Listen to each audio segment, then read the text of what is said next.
If Google Chrome keeps crashing with the status access violation error, don't worry. In this video, I'll show you several simple fixes you can try right now to get Chrome working again. This is a common browser issue, and it can happen because of an outdated version of Chrome, a problematic extension, corrupted settings, or even a small issue with the Chrome executable file. The good news is, most users can solve it without reinstalling their browser or losing their data. If this tutorial helps you out, make sure to hit the like button and subscribe for more easy tech fixes just like this. It really helps the channel, and it lets me keep making helpful step-by-step videos for you. Alright, let's jump right into the first method. First, update Google Chrome. Since this error often appears when the browser is outdated, this is the easiest place to start.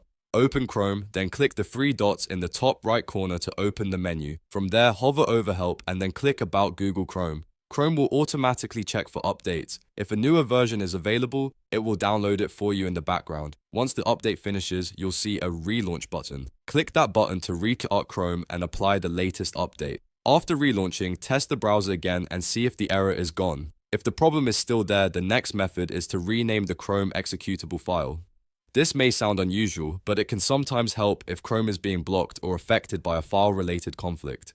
To do this, first find Google Chrome on your desktop. Right-click it and choose Open File Location. If you don't see it there, you can also search for Chrome in the Windows search box and then click Open File Location from the result. Once File Explorer opens, look for a file named chrome.exe. Right-click that file, choose Rename, and change the name to something like chrome1.exe. After renaming it, try launching Chrome again and check whether the status access violation error still appears. Now let's move on to another very effective fix.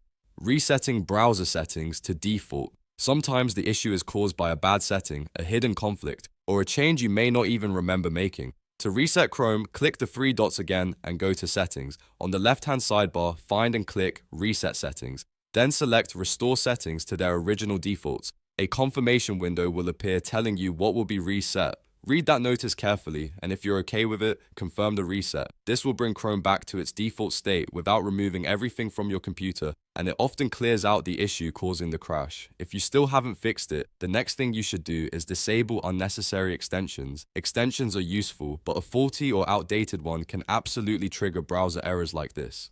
Click the three dots in Chrome once more, then go to Extensions and click Manage Extensions. On this page, take a look at everything you have installed. Start by disabling extensions you don't really need, especially anything that changes websites, blocks scripts, or adds custom browser behavior. If you want, you can even turn them all off temporarily just to test whether one of them is causing the issue. After that, reopen Chrome and see if it runs normally. If it does, turn the extensions back on one by one until you find the one causing the conflict. At this point, one of these methods should have resolved the status access violation error. The most common fix is updating Chrome first, but if that doesn't work, renaming the executable, resetting settings, or disabling extensions can make a big difference. If you're still having issues after trying all of these steps, it may also help to restart your computer, check for Windows updates, or reinstall Chrome as a last resort. If this video helped you fix the problem, please give it a thumbs up and subscribe to the channel for more quick and easy troubleshooting guides. Thanks for watching, and I'll see you in the next one.